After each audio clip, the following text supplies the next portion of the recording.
요즘 우리나라의 컴퓨터 기술이 얼마나 발달했는지 실제 사람과 구분할 수 없을 정도의 가상인간을 모델로 활용하는 기업이 늘고 있습니다. 신한라이프라고 하는 보험회사가 있는데요. 이 보험회사의 광고 모델 로지는 실제 사람이 아닙니다. 가상인간입니다. 아무리 봐도 실제 사람과 다른 점을 발견할 수가 없을 정도입니다. 이런 기술을 가리켜서 디지털 휴먼이라고 하는데 CG, 컴퓨터 그래픽을 활용을 해서 실제 인간과 가까운 극사실 형태를 만드는 기술, 이거를 디지털 휴먼이라고 합니다. 보신 분도 계실지 모르겠는데요. 제가 어느 종편 TV에서 이미 세상을 떠나고 이 땅에 없는 그분을 화상으로 불러내서 가족들, 함께 있던 사람들과 대화를 나누는 프로그램을 본 적이 있었습니다. 가족들은 살아있을 때와 똑같은 모습, 그리고 똑같은 목소리로 대화하는 고인을 보면서 하염없이 눈물을 흘리는 것을 보았습니다. 그걸 보면서 저는 이런 생각을 해봤습니다. 우리는 세상을 떠난 사람들과는 영원히 만날 수 없다고 생각하고 있는데 디지털 휴먼이라고 하는 기술을 통해서 저렇게 만나서 얼굴을 마주대고 대화를 나눌 수 있다면 그들과 영원히 함께하는 것이 아닐까? 오늘은 성령 강림 주일입니다. 성령은 언제나 우리 안에 거하고 계실 뿐만 아니라 영원토록 우리와 함께하고 계십니다. 부활 승천하시기 전 예수님께서 제자들을 향해서 내가 세상 끝날까지 너희와 항상 함께 있을 것이다 라고 말씀하신 것은 성령께서 제자들은 물론이고 오늘 이 시대를 살아가는 우리와도 영원히 함께 하실 것을 약속한 것입니다. 오늘은 이런 성령에 관해서 함께 연구하는 시간을 갖도록 하겠습니다. 오늘 본문은 예수님께서 십자가에 달리시기 전에 제자들에게 말씀하신 내용입니다. 우리 본문 15절 말씀 함께 읽도록 하겠습니다. 시작. 너희가 나를 사랑하면 나의 계명을 지키리라. 해석하는데 그렇게 난해한 구절은 없지만 헬라어 원문으로 이 말씀을 다시 한번 살펴보도록 하겠습니다. 에안 아가파테메 타스 엔톨라스 타스 에마스 테레세테. 번역하면 이런 뜻입니다. 만일 너희가 나를 사랑한다면 내 명령은 지켜질 것이다. 주님을 사랑하는 사람이 주님의 계명을 지킬 거라는 말씀입니다. 학창 시절을 회상해 보면 유난히 좋아했던 선생님이 있게 마련이죠. 그런데 그 선생님이 가르치는 과목은 다른 과목보다 더 열심히 공부하고 더 열심히 집중해서 배우게 되므로 성적도 월등히 좋았던 것을 기억합니다. 선생님을 좋아하는 그 마음이 선생님이 가르치는 그 과목을 열심히 공부하게 만드는 동기가 되었기 때문입니다. 설교 시간에 저를 이렇게 바라보면서 말씀을 경청하는 사람이 있고 고개를 떨군 채 휴대폰을 검색하는 사람이 있습니다. 두 사람이 말씀을 대하는 태도가 똑같다고 할 수 있겠습니까? 그럴 수는 없습니다. 한 사람은 말씀을 사모하고 사랑하지만 한 사람은 이 시간 언제 지나가나 빨리 끝나야 되는데 이렇게 바라고 있기 때문입니다. 그러므로 나를 사랑하면 나의 계명을 지킬 것이다 라고 하는 예수님의 말씀은 한치의 오차가 없는 당연한 말씀입니다. 본문 16절 말씀 함께 읽습니다. 시작. 내가 아버지께 구하겠으니 그가 또 다른 보혜사를 너희에게 주사 영원토록 너희와 함께 있게 하리니. 보혜사, 한자 말입니다. 번역하면 이런 뜻이죠. 한자를 그대로 풀이하면 보호하고 은혜를 베풀어주는 스승이다, 이런 뜻입니다. 보혜사, 헬라어 원어는 파라클레토스입니다. 파라클레토스는 본래 중재자, 변호하는 사람, 조력자 이런 뜻입니다. 이 말의 본래 의미는 뭔가 하면 남을 돕기 위해 불려온 사람이란 뜻입니다. 누군가가 너 저기 가서 저 사람 도와줘. 이렇게 누군가의 부름을 받고 불려온 사람, 그게 바로 파라클레토스입니다. 우리나라 헌법 제12조 사항을 보면 이렇게 되어 있습니다. 누구든지 체포 또는 구속을 당한 때에는 즉시 변호인의 조력을 받을 권리를 가진다. 다만 형사 피고인이 스스로 변호인을 구할 수 없을 때에는 법률이 정하는 바에 의하여 국가가 변호인을 붙인다. 이런 변호인을 가리켜서 뭐라고 하는지 아십니까? 국선 변호인이라고 합니다. 국가가 당신 저기 가서 저 피고를 도와주세요 라고 국가로부터 불려온 변호인, 그게 국선 변호인입니다. 이와 같이 하나님께서 우리를 도와주라고 불러온 영, 그게 바로 보혜사 성령이라는 뜻입니다. 그런데 또 다른 보혜사라고 말씀을 하십니다. 또 다른 보혜사라고 말씀을 하시니까 이미 보혜사가 있다는 말 아닙니까? 제자들과 함께 보혜사가 있었다는 말입니다. 지금 제자들과 함께하고 계신 예수님이 보혜사라는 말로 이해하면 됩니다. 그런데 예수님은 이제 십자가 고난을 당하시고 그들 곁을 떠나셔야만 하는 상황입니다. 그들 곁에 계신 보혜사가 그들을 떠나야 되는, 보혜사가 사라지는 상황이 된다는 얘기입니다.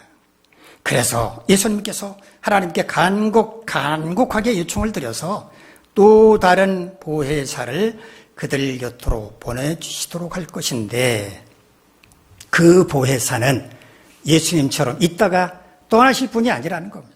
영원토록 그들과 함께 계실 분이라는 말입니다. 우리 본문 17절 말씀 함께 읽겠습니다. 시작.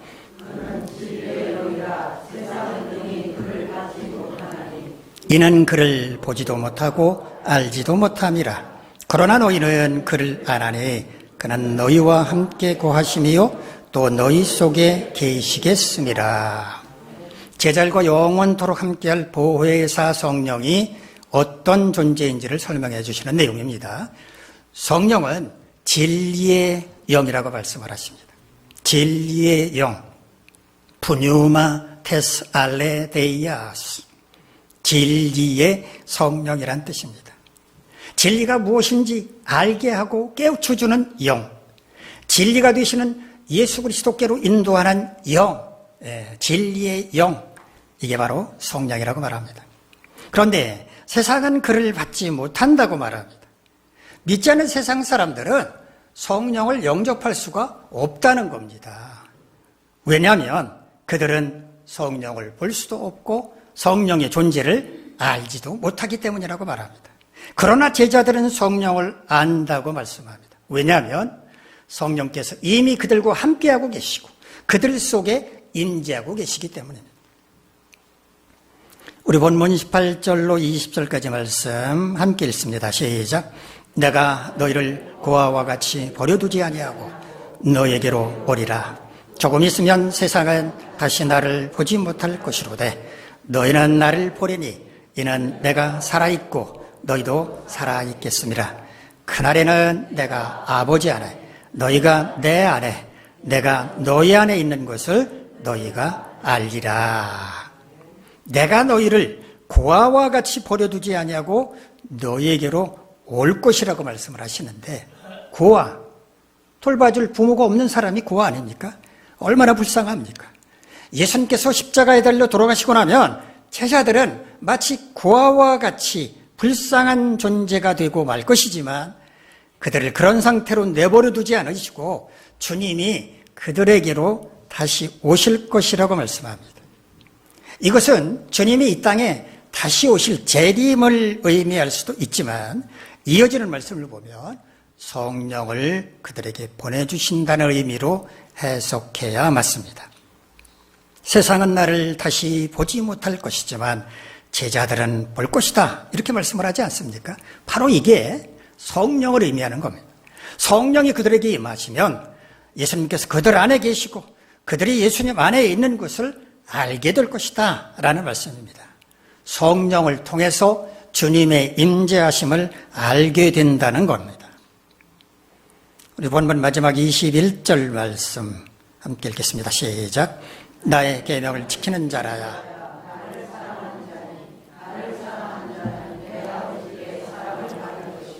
나를 사랑하여 그에게 나를 나타내리라. 15절에서 말씀하셨던 것을 다시 반복하고 계십니다.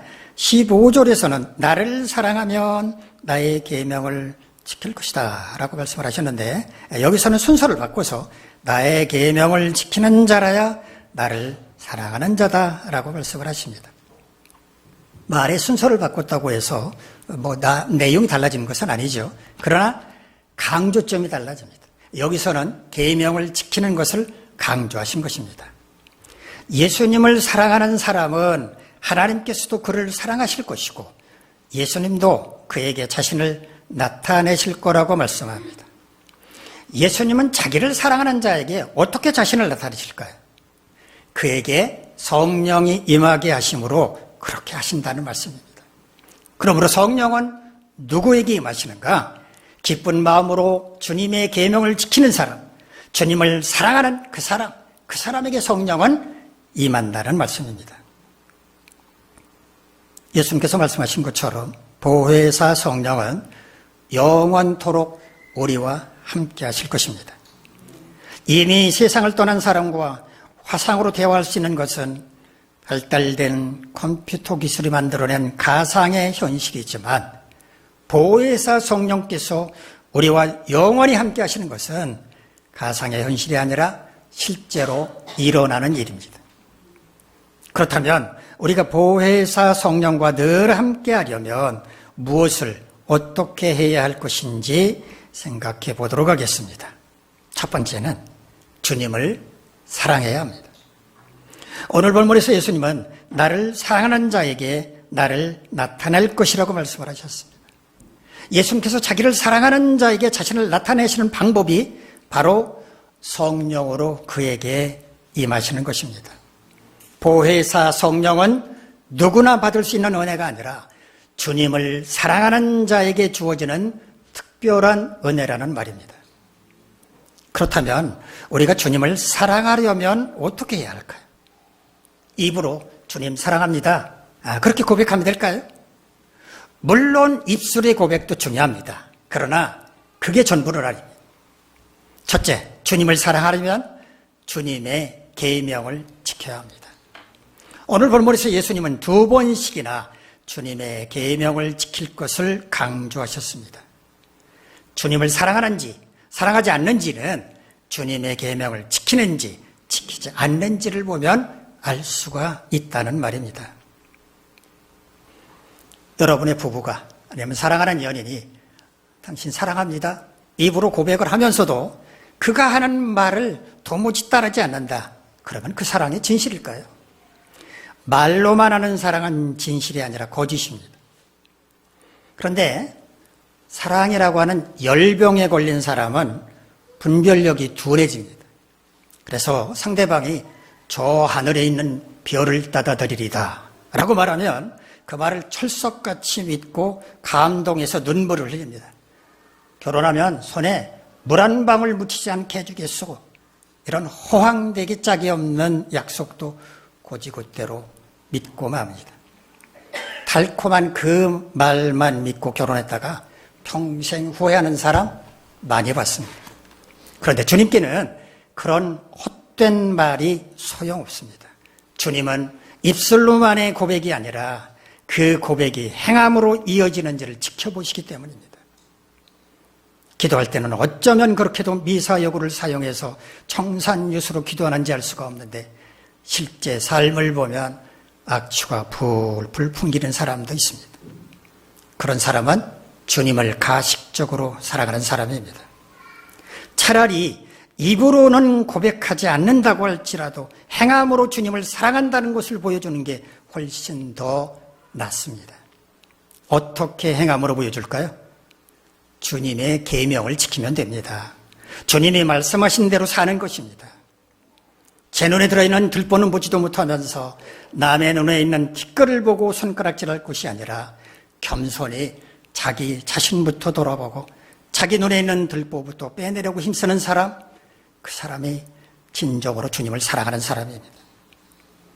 주님의 계명이 얼마나 많습니까?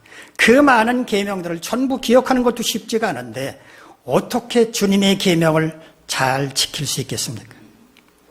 말하거나 행동하기 전에 먼저 생각부터 해야 합니다. 어떤 생각을 할까요? 이때 주님이시라면 어떻게 말씀을 하실까? 주님이시라면 어떻게 행동을 할까 생각하는 겁니다.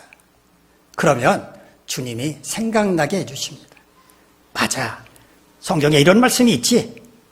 목사님도 이렇게 설교하신 적이 있어. 바로 그 말씀을 따르면 되는 겁니다.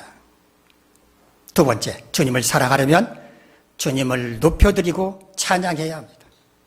주님을 높여드린다고 하는 것은 주님의 존귀하심을 인정하고 고백하는 것입니다.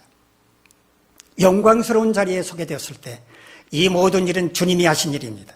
모든 영광을 주님께 올려드립니다라고 고백한다면 그 사람은 주님을 높여드리는 사람이고 주님을 사랑하는 사람이라고 할 수 있습니다. 우리는 찬양을 참 많이 합니다. 예배 중에도 찬양하고 오후 찬양 예배 전에도 찬양을 합니다. 여러분 어떤 마음으로 찬양을 하십니까? 주님을 정말 사랑하는 마음으로 찬양해야 합니다. 주님을 사랑하는 마음으로 가사 한 구절 한 구절을 자신의 신앙 고백이라고 여기고 찬양할 때 은혜가 넘쳐납니다. 세 번째, 주님을 사랑하려면 주님을 전파해야 합니다. 주님을 전파하는 게 곧 전도입니다. 전도는 주님이 가장 기뻐하시는 일입니다.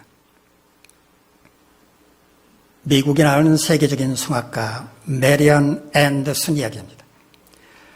신비한 목소리를 가진 앤더슨이 무대에서 노래하면 모두가 넋을 잃고 바라볼 정도로 그녀의 명성은 높았고 그런 명성만큼 부도 많이 쌓을 수 있었습니다.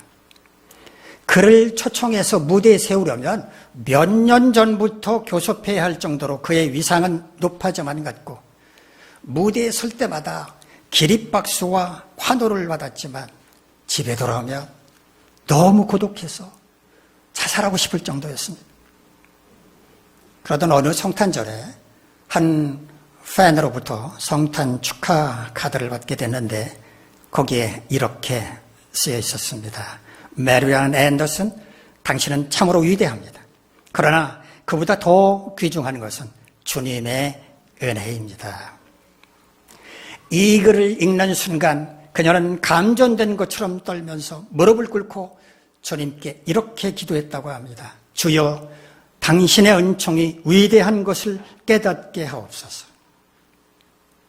부와 명예가 위대한 줄 알았을 때는 죽고 싶을 만큼 고독했지만 주님이 위대한 분이시라는 것을 깨닫고 나자 기쁨이 밀려오고 용기를 얻게 되고 소망과 환희를 얻게 되어 공연 후 기립박수를 보내는 청중들을 향하여 여러분 이 모든 영광을 주님께 돌립시다 라고 말함으로써 많은 사람을 주님께로 인도하는 위대한 삶을 살았다고 합니다. 주님을 사랑하는 마음이 크면 클수록 전도할 마음도 더 뜨거워집니다. 두 번째, 우리가 보혜사 성령과 늘 함께 하려면 성령을 사모해야 합니다. 하나님은 사모하는 자에게 성령을 부어주십니다. 사모한다는 게 뭘까요? 헬라 원어를 보면 에피포데토스란 말을 사모한다고 우리말로 번역했는데요. 이게 본래의 뜻은 매우 갈망하고 바란다는 뜻입니다. 제발 저에게 성령을 부어주십시오라고 간청한다는 말입니다. 제가 어릴 적 태어나 자란 시골집에는 제비집이 있었습니다. 봄이 되면 제비가 날아와서 그곳에서 살다가 여름을 보내고 가을이 올 무렵에 날아갔는데 이 제비들이 새끼에게 먹이를 주는 모습이 아주 인상적이었습니다. 제비 집에는 새끼들이 정확하게 기억은 안 나지만 그때마다 달랐지만 너댓 마리의 제비 새끼들이 있었습니다. 그런데 어미가 밖에 나가서 벌레를 물어오면 새끼들은 집에서 일제히, 어떻게 하는, 일제히 입을 쫙 벌리고 착착착착착착 했어요. 다 벌리는 거예요. 다 벌려.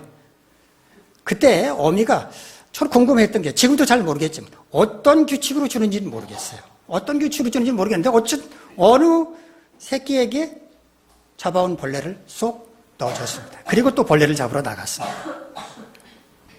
시편 81편 10절 11절 말씀을 보면 이런 말씀이 있습니다. 나는 너를 애굽 땅에서 인도하여 낸 여호와 네 하나님이니 네 입을 크게 열라. 내가 채우리라 하였으나 내 백성이 내 소리를 듣지 아니하며 이스라엘이 나를 원하지 아니하였도다. 하나님은 입을 크게 벌리면 채워줄 준비를 하고 있었는데 이스라엘 백성들은 그렇게 하지 않았다는 말입니다. 하나님은 입을 크게 벌리면 그 입을 가득 채워주시는 분입니다. 성령도 마찬가지입니다.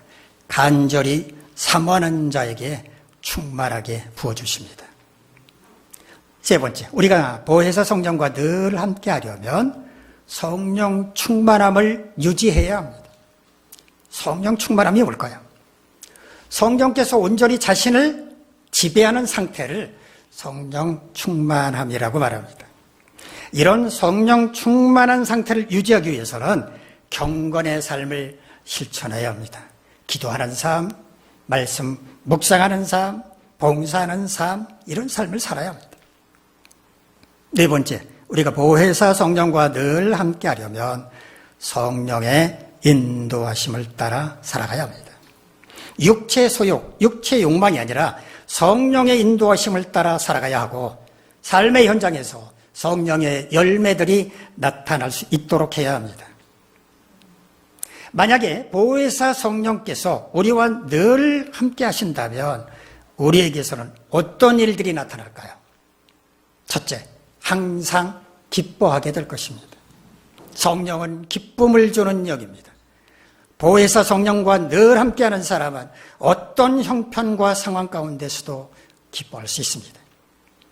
빌립보서 4장 4절에서 사도 바울은 이렇게 말합니다. 주 안에서 항상 기뻐하라. 내가 다시 말하노니 기뻐하라. 이 항상이라고 하는 말은 헬라어 판토테라는 말을 번역한 건데요. 모두 혹은 전부를 가리키는 말인데요. 영어로 표현하면 좀 쉽게 구분할 수가 있습니다. 첫 번째는요. all, 모두라는 뜻입니다. 모든 상황 가운데서 기뻐해라.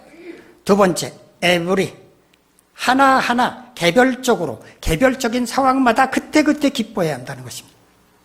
형편과 상황이 어떻게 변하든지 상관없이 우리는 매번 그리고 언제나 기뻐해야 한다는 의미입니다. 이렇게 하기 쉬울까요? 쉽지 않습니다. 고통을 당해서 괴로울 때도 있고 화가 날 때도 있는데 어떻게 항상 기뻐할 수 있겠습니까? 그런데 바울은 비결을 말해줍니다. 주 안에서.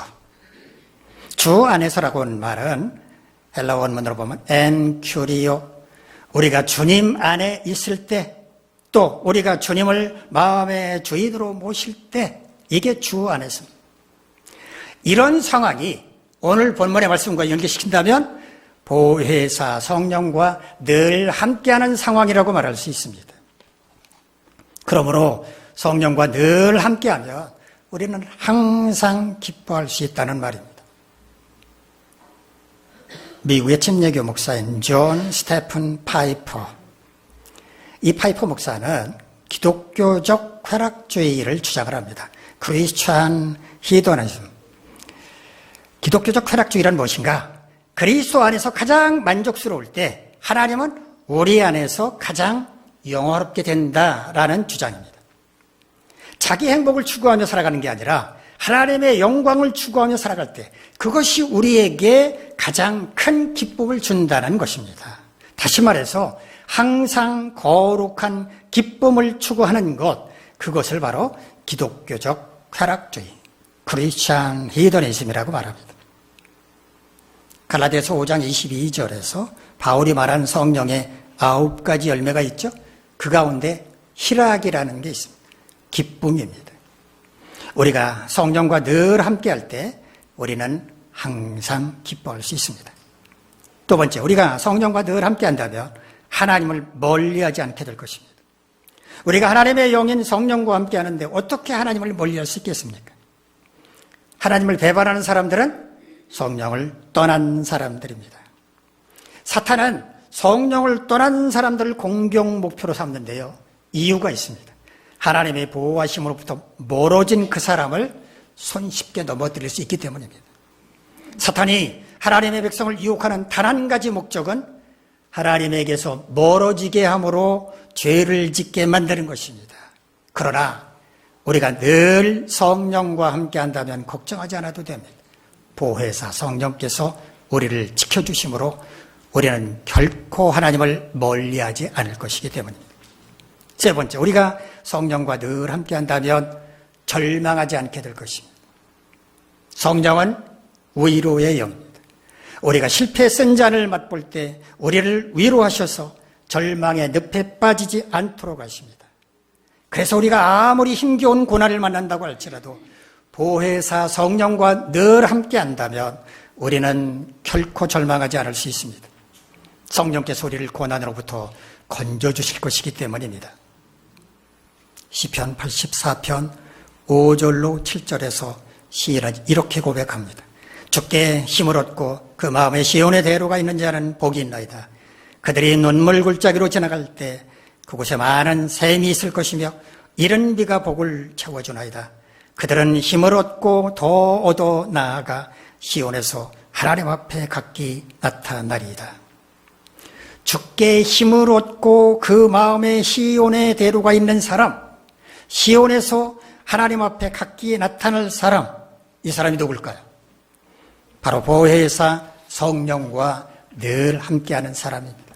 이런 사람은 눈물 골짜기로 지나갈 때, 즉 삶의 현장에서 고난을 만났을 때 샘물을 발견하고 이른 비를 만날 것이라고 말합니다. 하나님이 주시는 위로를 경험한다는 뜻입니다. 그래서 보혜사 성령과 늘 함께하는 사람은 절대로 절망하지 않을 수 있는 것입니다. 두 번째, 네 번째, 우리가 성령과 늘 함께 한다면 소망을 품고 살아가게 될 것입니다. 고린도전서 12장 3절에서 바울은 성령이 아니고는 누구든지 예수를 주시라 할 수 없다고 말합니다. 예수님께서 주님이시라고 하는 것을 고백할 수 있으려면 성령께서 깨우쳐 주셔야 한다는 것입니다. 우리가 궁극적으로 가야 할 천국에 대한 소망도 마찬가지입니다. 성령께서 확신을 주시지 않으면 천국이 도무지 믿어지지가 않습니다. 천국의 소망뿐만이 아닙니다. 고달픈 우리 삶의 현장에서 소망을 품는 것도 성령께서 부어주시는 은혜입니다. 우리가 늘 성령과 함께할 때 소망을 품고 살아갈 수 있습니다. 다섯 번째, 우리가 성령과 늘 함께한다면 두려워하지 않고 담대하게 될 것입니다. 우리가 보혜사 성령과 늘 함께한다고 하는 것은 하나님의 전신갑주로 무장한다는 것과 같습니다. 그래서 우리가 성령과 늘 함께할 때 우리는 두려워하지 않고 담대할 수 있습니다. 시편 23편 4절에서 다윗은 이렇게 고백합니다. 내가 사망의 음침한 골짜기로 다닐지라도 해를 두려워하지 않을 것은 주께서 나와 함께 하심이라. 주의 지팡이와 막대기가 나를 안위하시나이다. 사망의 음침한 골짜기로 지날 때 두려워하지 않는 이유가 뭡니까? 주님이 나와 함께 하심을 믿기 때문에, 주님의 지팡이와 막대기로 나를 안전하게 지켜주실 것을 믿기 때문입니다. 그래서 우리가 보혜사 성령과 늘 함께할 때는 두려워하지 않고 담대할 수 있는 것입니다. 여섯째, 우리가 성령과 늘 함께한다면 세상 일에 얽매이지 않고 하늘의 뜻을 따라 살아갈 수 있게 될 것입니다. 골로새서 3장 1절에서 바울은 이렇게 말합니다. 그러므로 너희가 그리스도와 함께 다시 살리심을 받았으면 위의 것을 찾으라. 거기는 그리스도께서 하나님 우편에 앉아 계시느니라. 어떻게 위의 것, 하늘의 것을 찾을 수 있겠습니까? 우리만으로는 그렇게 할 수 없습니다. 성령께서 도와주시지 않는다면 그건 불가능합니다. 미련하고 연약한 우리는 선택의 갈림길에서 자기의 지식, 자식의 자신의 경험으로 판단하려고 하는데 그럴 때는 위의 것, 하늘의 것을 찾을 수가 없습니다. 세속적인 것을 선택하게 됩니다. 그러면 여지없이 실패하고 맙니다. 그러나 우리가 보혜사 성령과 늘 함께한다면 우리는 세상 일에 얽매이지 않고 하늘의 뜻을 따를 수 있게 될 것입니다. 마지막 7번째, 우리가 성령과 늘 함께한다면 사람의 말, 마귀의 유혹을 분별함으로써 덫에 걸려 넘어지지 않을 것입니다. 열왕기상 22장을 보면 남유다 왕국의 여호사밧 왕과 북이스라엘 왕국의 아합 왕이 아람 제국과의 전쟁을 통해서 전에 이스라엘 영토였던 요단강 건너편에 길랏 라못 땅을 되찾는 문제를 놓고 하나님의 뜻을 구하는 이야기가 나옵니다.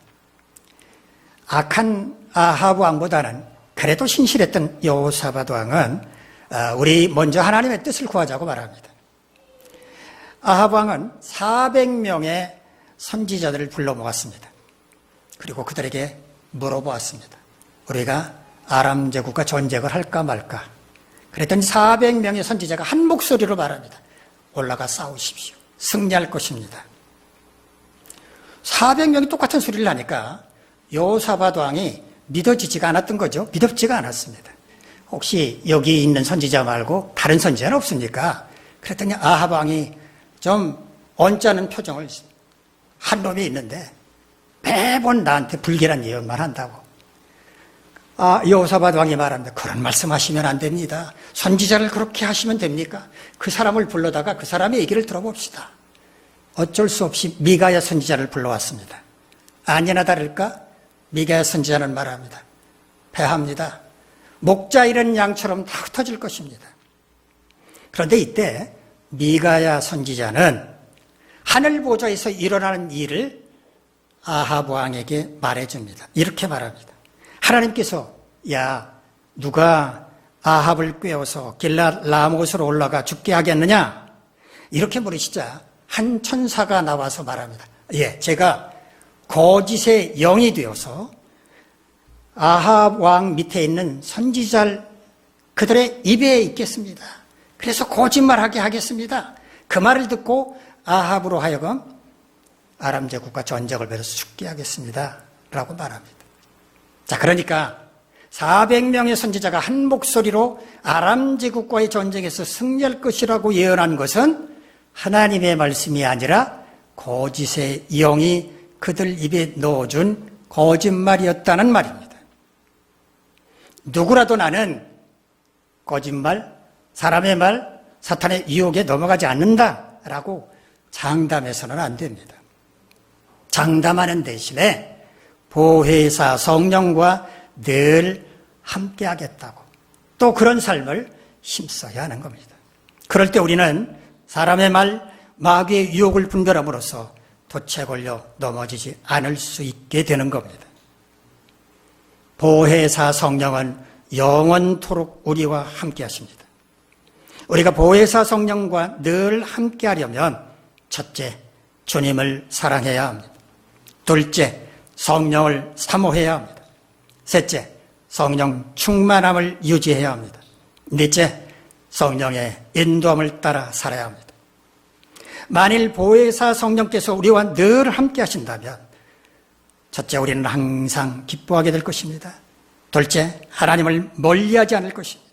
셋째, 절망하지 않고, 넷째, 소망을 품고 살아갈 것이며, 다섯째, 두려워하지 않고 담대할 것이고, 여섯째, 세상 일에 얽매이지 않고 하늘의 뜻을 따를 것이며, 일곱째, 사람의 말, 마귀의 유혹을 분별함으로써 덫에 걸려 넘어지지 않게 될 것입니다. 여러분 모두 이와 같이 우리와 영원토록 함께 하실 보혜사 성령과 늘 함께하는 삶을 사시기를 간절히 바랍니다. 기도하겠습니다. 자비로우신 하나님, 우리 모두 항상 영원토록 성령과 함께하는 삶을 살 수 있도록 도와주시옵소서. 예수님의 이름으로 기도하옵나이다. 아멘. 자리에서 일어나서